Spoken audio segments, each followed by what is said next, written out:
Un point sur les travaux de la Part-Dieu avec la fermeture annoncée début mars de l'avenue Pompidou. Le grand froid s'installe sur le Lyonnais avec jusqu'à moins 15 degrés ressentis avec le facteur vent. Enfin, le derby OL Saint-Étienne s'est soldé par le nul, un partout hier soir.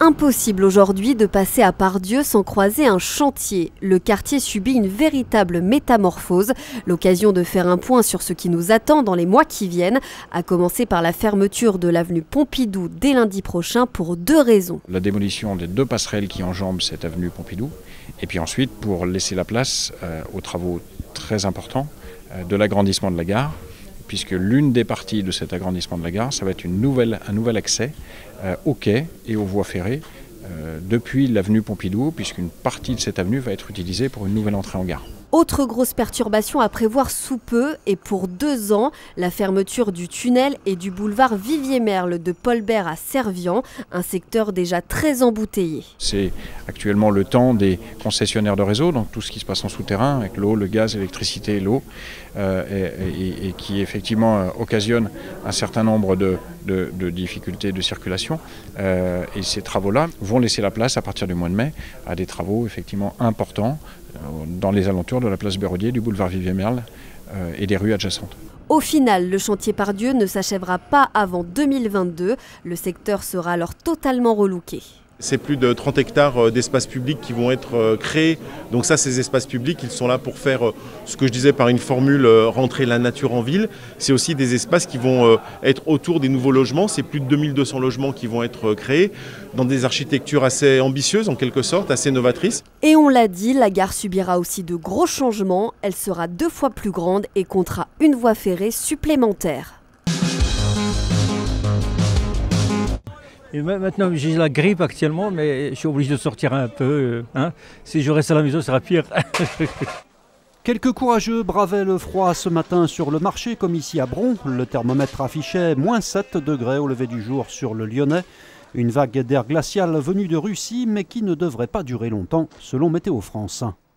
Ça a comme caractéristique, elle ne va pas durer longtemps, et d'autre part, elle n'est pas très intense. Elle va atteindre des valeurs de vers moins 10 degrés, moins 9, moins 10 degrés.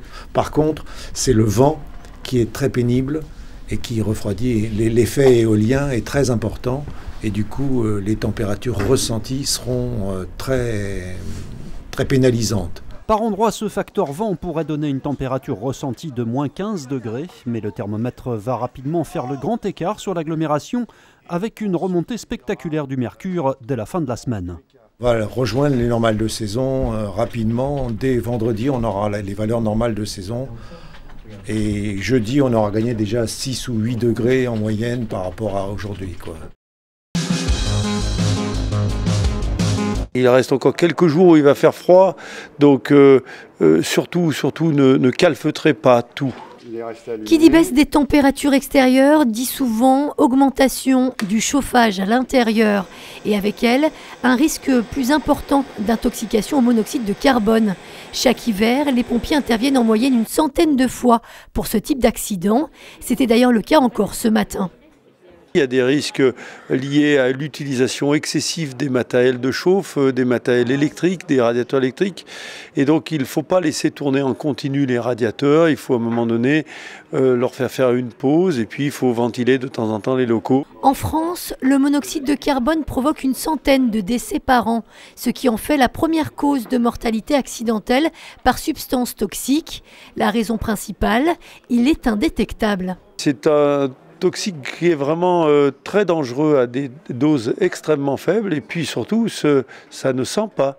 C'est que vous ne pouvez pas sentir qu'il y a de l'oxyde de carbone et donc c'est très insidieux et si vraiment vous avez des maux de tête anormaux alors que justement vous êtes calfeutré chez vous, ça peut être un signe tout à fait avant-coureur d'intoxication à l'oxyde de carbone. En cas de doute, arrêtez immédiatement tous les appareils à combustion, aérez la pièce et appelez au plus vite les services d'urgence. On n'a pas su tenir ce but d'avance et de le prendre juste à la fin, je vous dis, c'est encore plus frustrant. Un nul et beaucoup de frustration pour l'OL à l'issue du derby hier au Groupama Stadium face à Saint-Étienne. Les hommes de Bruno Genesio menaient pourtant dès la 19e minute grâce à un but superbe de Mariano. Mais sentant les Lyonnais faiblir en seconde période, les Verts réussissent à revenir au score en fin de rencontre avec le but de Debuchy à la 91e minute. Résultat 1 partout.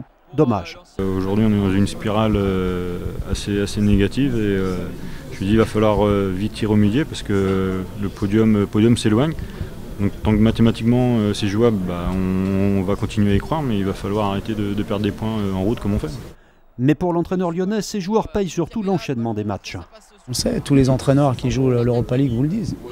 Vous jouez le jeudi, parfois vous êtes déplacé, vous rentrez à 3 h du matin, vous rejouez le dimanche en plus. Comme la Ligue a bien fait les choses, on joue à 17 h et non pas à 21 h, donc vous avez une après-midi de moins de récupération. Et ça répété depuis 2 mois et demi, les joueurs ne sont pas des robots. Et s'il y a des blessures, s'il y a des joueurs qui finissent sur les rotules, c'est pas le hasard. Prochain match pour l'OL jeudi avec un déplacement à Caen en quart de finale de Coupe de France.